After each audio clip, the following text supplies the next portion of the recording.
네, 안녕하세요. 반갑습니다. 오늘은 엠브레인 최근 공시 내용 살펴보겠습니다. 무상증자 발표를 했죠? 결정 내용 공시 살펴보도록 하겠습니다. 재무제표 한번 들여다보고요. 먼저 무상증자 결정 공시 보시면 지금 새롭게 발행하는 주식수가 보시는 것처럼 896만 8,459주죠? 100% 무상증자입니다. 1 플러스 1이죠? 지금 엠브레인 무상증자를 받기 위해서는 2월 23일 수요일 시간의 거래까지 매수 또는 주식을 보유하셔야 됩니다. 기업의 이제 신주 배정 기준일이 25일이니까요. 하루 전날 권리락일, 권리락 하루 전날까지 주식을 매수하셔야 됩니다. 우리나라는 D+2 영업일이니까 개념을 갖고 계시면 좋고요. 24일 목요일 엠브레인 권리락일이죠. 주가 하락이 됩니다. 기존 권리부 종가라고 할 수 있는 23일 종가를 기준으로 계산을 하게 되는데요. 기업에 이제 간단 계산식이 있습니다. 기업의 이제 한 주당 주식 배정 주식수가 1이죠. 1 플러스 1입니다. 따라서 만약에 23일 권리부 종가죠. 23일 종가가 14,000원이었다면은 지금 나누기 2를 해가지고 7,000원이 되는 겁니다. 따라서 권리락일부터는 기준 주가인 7,000원으로 거래가 하락하여 조정 거래가 되는 것이고요.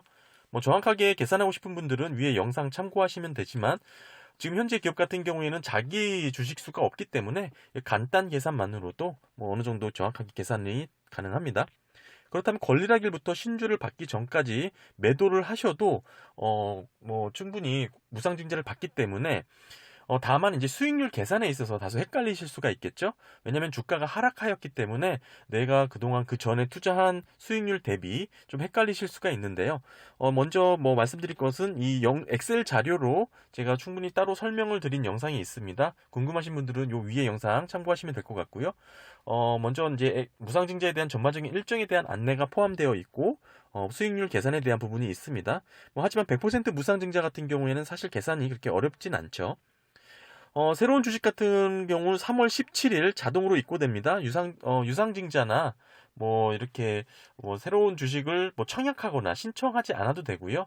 뭐 무상증자기 때문에 보유하신 계좌에 자동으로 들어옵니다. 영영시를 기점으로 들어오고 또한 이제 세금 수수료 일부 제외하고 들어오고요. 뭐 새로운 주식을 받는 거라서 수익률 개념이 없죠.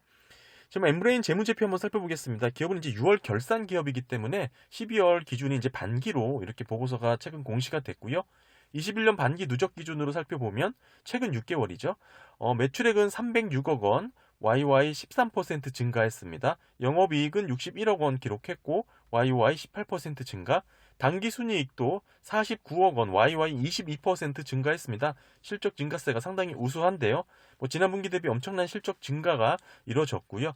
아무래도 이제 선거 기업 같은 경우에는 이제 리서치 회사이기 때문에 선거 관련해서 어느 정도 호황 특수를 누리고 있지 않을까 이렇게 보지만 사실 제가 3, 4업년도 전부터 기업의 이제 매출액이든지 이 실적을 살펴봤지만 꾸준히 증가하고 있는 모습을 확인할 수 있었습니다.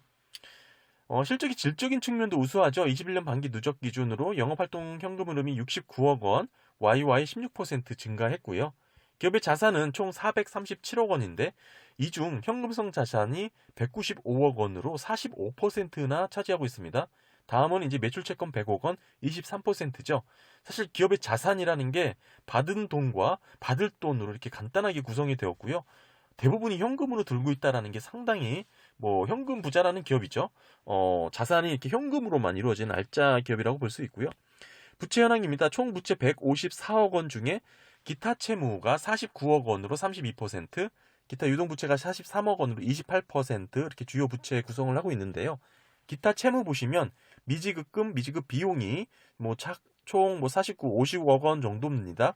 뭐 워낙에 기업에 부채가 없어서 뭐 간단하게 넘어갈 수 있는 부분이긴 하지만 그럼에도 불구하고 미지급금 비중은 뭐 상당히 높다고 볼 수가 있고요. 기타 부채 42억 원은 보시는 것처럼 계약 부채가 18억 원으로 이렇게 주요 항목을 차지하고 있습니다. 계약 부채는 추후 매출로 이어질 수 있는 착한 부채라고 볼 수가 있죠. 뭐 단순 부채로 보기에는 조금 어렵고요. 아쉽고요. 뭐 미리 돈을 받고 진행하는 뭐 이런 성격이기 때문에 긍정적인 부채라고 볼 수 있습니다. 전반적으로 기업의 부채가 없고요. 21년 12월 기준으로 봤을 때 부채 비율은 55%, 유동 비율은 263%입니다. 재무 안정성이 상당히 우수하다고 볼 수 있고요.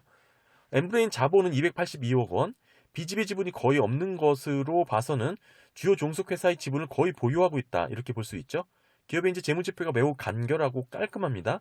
기타 불입자본 91억 원이 있는데요. 세부 내용 보시게 되면 주식 발행 초과금이 88억 원이 있죠. 이번 엠브레인 무상증자 재원이 바로 주식 발행 초과금입니다. 아까 말씀드린 신주 발행 주식수가 896만 8,459주죠. 거기 액면가 500원을 곱하게 되면 44억 원이 이제 주식 발행 초과금에서 차감이 되고요. 이 44억 원은 자본금으로 옮겨갑니다. 따라서 전체 자본 항목에서는 변화가 없습니다. 따라서 무상증자를 기업의 회계적 이벤트라고 말씀을 드리는 이유고, 기업의 이제 본질 펀더멘털에는 아무런 영향을 주지 않는 그런 행위죠. 무상증자 후에는 주식 발행 초과금이 88억 원에서 44억 원으로 줄어들게 되고요. 자본금은 45억 원에서 89억 원으로 늘어나게 됩니다. 자본금이 늘어난다는 건 자본 총계와 비교를 해보는 것이 필요하다는 의미고요. 엠브레인 총 자본은 292억 원이죠. 따라서 자본 잠식의 우려가 없습니다. 재무 안정성이 높아서 무상증자도 이렇게 단행할 수 있는 것이죠. 따라서 시장에서는 대체적으로 무상증자를 호재로 이렇게 반응하고 있습니다. 더불어 오늘 살펴보는 기업도 최근 공시만으로 상한가 마감을 했죠. 무상증자 전 기업의 주식수는 말씀드린 대로 896만 8,459주인데요. 기업은 이제 종류주 RCPS, CPS가 없고 CB, BW도 없었습니다. 단 스톡 옵션은 보시는 것처럼 신주 교부 방식으로 미행사 수량이 있습니다. 모두 합산하면 19만 주고요. 따라서 기업의 희석 주식수는 보시는 것처럼 합산하면 915만 8,459주고요. 여기에 오늘 최근 종가 11,550원을 곱하면 기업의 시총은 1,053억 원 볼 수 있고요. 컨센서스 23년 6월 단기 순이익을 63억 원 추정했으니까요. 기업의 이제 밸류에이션 멀티플은 16배 이렇게 볼 수 있습니다. 엠브레인이 공모 IPO 할 당시 평가받은 유사 회사들과의 멀티플 평균이 18배였습니다. 대부분 이제 IPO PER 멀티플 계산하실 때 12개월 전 기준으로 잡으니까요. 지금 현재 기업들 유사 기업들 보시면 직전 12개월 PER 멀티플이 8배, 11배 수준으로 많이 떨어져 있죠. 지금 최근 이 정도 받고 있고 포워드 같은 경우는 앞으로 12개월 같은 경우 추정 실적으로 잡히고 있는데 지금 유사 기업, 경쟁 기업들 같은 경우에는 추정 실적이 잡히지 않아서 이렇게 확인되지 않습니다. 참고로 기업은 이제 최대 주주와의 내부 거래 내역이 있는데요. 전체 매출액 대비 그렇게 큰 비중은 아닙니다. 이렇게 의미 있는 부분은 아니고요.